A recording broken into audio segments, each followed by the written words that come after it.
그 어이없는 짓을 일말의 부끄럼도 없이 해대는 그들의 민낯을 보면서 절망하고 또 절망스러워했던 그때가 기억이 나십니까?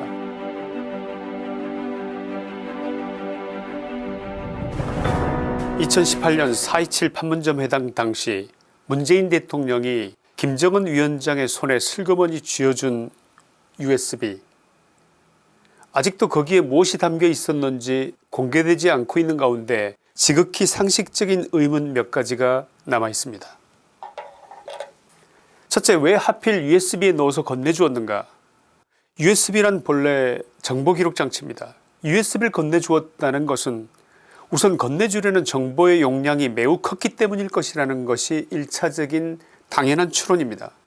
첩보 영화에서 흔히 보듯이 엄청난 산업적인 비밀, 신무기 개발에 관한 설계도, 특정 연구기관의 수년간의 연구 결과물, 국가기관 산업에 관한 극비사항을 탈취하거나 적에게 넘길 때 보통 USB에 정보를 담아서 건네는 장면을 보셨을 것입니다.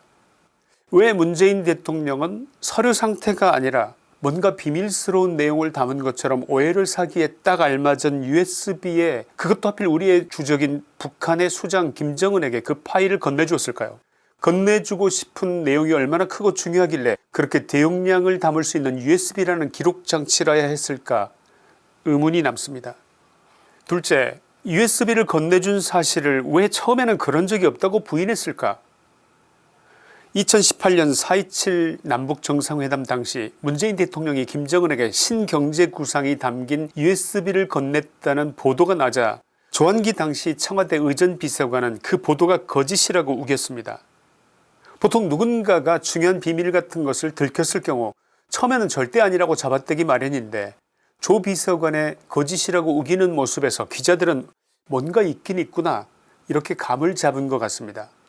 언론이 보도하고 추궁하니까 그때서야 인정하는 모습에서 국민이 알면 안 되는 뭔가 중요한 비밀이라도 들어있었던 것은 아닐까, 이런 의문이 드는 것은 기자로서 또는 누구라도 당연한 의심 아니겠습니까? 세 번째, USB에 들어있는 진짜 내용은 무엇이었을까요? 혹시 우리 대한민국의 국가 기밀에 관한 내용이라도 들어있었던 것은 아닐까?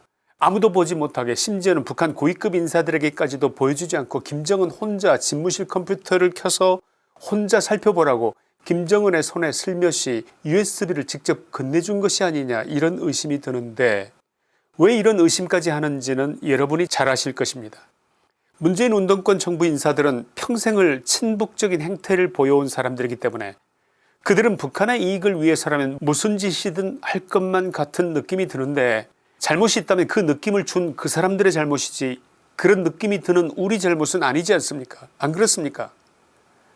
뜻밖의 USB의 실체는 다음과 같은 보도 때문에 어렴풋하게 그 윤곽이 드러나기 시작했습니다. 중앙일보의 보도인데, 문 대통령은 2008년 4월 27일 4.27 회담 때 김정은과 단둘이 도보다리를 걷다가 다리 한쪽에 마련된 자리에 앉아서 총 44분간의 대화를 나눴고, 영상에서 두 정상의 대화 음성은 묵음 처리돼서 들리지는 않았지만 당시 언론이 전문가들을 동원해서 두 정상의 입 모양을 분석한 결과 문 대통령이 김정은에게 발전소 문제라고 말한 부분이 포착되었던 것입니다. 당시 청와대 측에서 이 사실을 인정할 리가 없었지만 적어도 USB에 관한 진실의 첫 단서를 발견한 것만은 분명해 보였습니다. 그 후에 잠잠하던 USB에 관한 또 하나의 진실, 어쩌면 결정적인 진실을 발견해낸 계기가 하나 있었습니다. 최재형 감사원장의 월성 원전 조기 폐쇄에 관한 최종 보고서에 따르면 산자부의 공무원들이 2019년 12월 야심한 시각인 밤 11시부터 새벽 1시 30분까지 자신의 근무처에 몰래 들어가서 무려 530건에 이르는 컴퓨터의 기록물 자료를 삭제했습니다. 이것은 그 자체로 중대한 범죄 행위라는 것을 감사원 보고서가 지적했음은 물론입니다. 감사원이 포렌식으로 복원한 이 삭제된 자료 중에서 북한의 원전을 건설해 주기로 한 내용으로 보이는 파일 17개가 발견됐고, 이것들은 모두 청와대에 보고된 자료들이었다는 것입니다. 이 파일들이 작성된 시기는 2018년 5월 2일부터 15일까지로 판문점 1차 남북정상회담일인 4월 27일과 2차 정상회담일인 5월 26일 사이였습니다. 추론해보자면 1차 남북정상회담에서 북한의 원전을 건설해주겠다는 문제가 다뤄졌고 이 회담 직후 산업부가 이를 구체화하는 과정에서 17건의 자료를 만들었던 것입니다.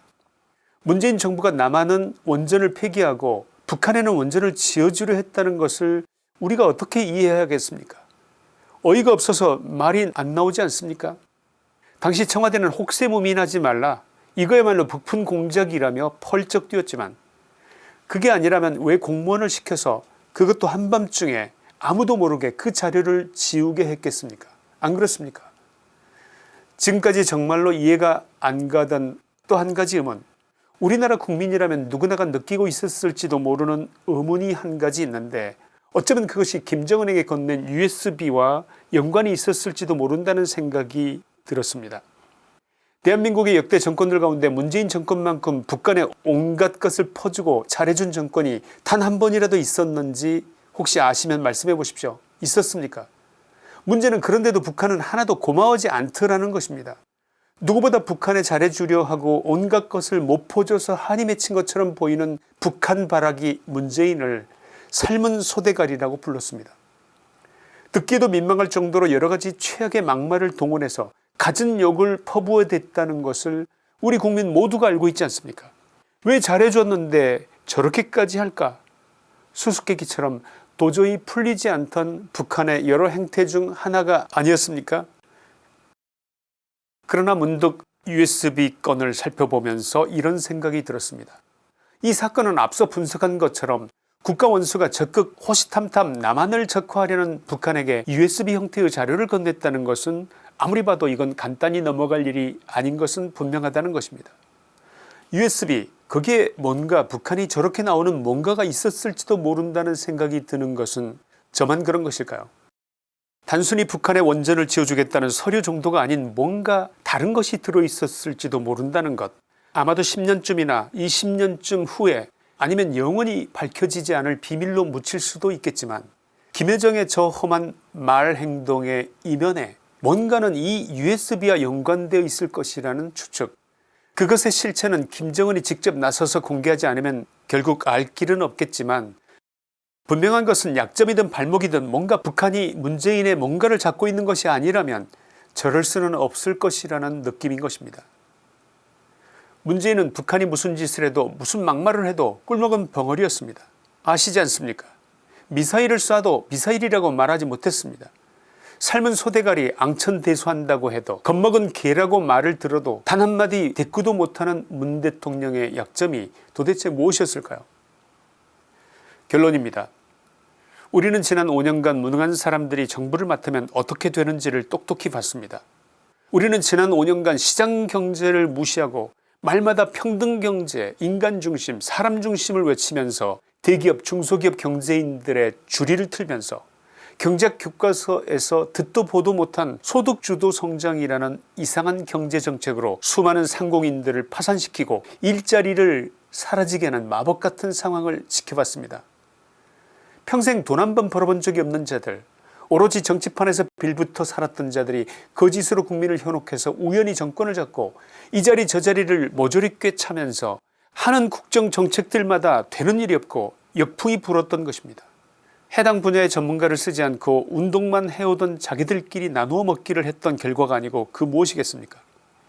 그들이 28번씩이나 바꾼 부동산 정책, 수요 공급이라는 상식 중의 상식인 시장의 원리를 무시하고 결국은 규제로 세금 폭탄으로 부동산 시장 질서를 잡고자 했던 무식한 정책의 말로가 어떻게 됐습니까? 집 없는 자들이 다시는 집 살 꿈도 꾸지 못할 만큼이나 천정부지로 치솟아 버린 부동산 가격을 똑똑히 목격하지 않았습니까? 우리는 2020년 6월 북한의 김여정이 대북전단 살포를 막을 것을 청와대에 요구했을 때 설마 했습니다. 그러나 문재인과 더불어민주당은 대북전단 금지법, 일명 김여정 하명법이라는 것을 만들어서 국회를 통과시켰습니다.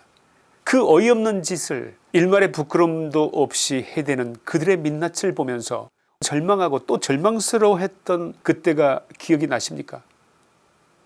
2018년 9.19 남북 군사합의로 우리 측 전방초소 지피들을 대거 철거하는 등 남쪽에 불리한 방식으로 일방적인 무장해제 수순을 밟는 것도 모자라서 실탄 사격 훈련을 금지한 남북 합의 내용에 따라서 지금 전방초소 지피 병사들은 총 한 방 쏴보지 않고 전역을 한다고 할 정도로 적에 대한 대비태세는 한마디로 와해 상태가 되어 있다는 평가입니다. 이 모든 것이 문재인이 만들어낸 단 한 번도 본 적이 없는 나라 대한민국의 모습입니다. 하루빨리 이 쓰레기들을 청소해야 한다는 생각이 들지 않으신지 여러분께 묻고 싶습니다.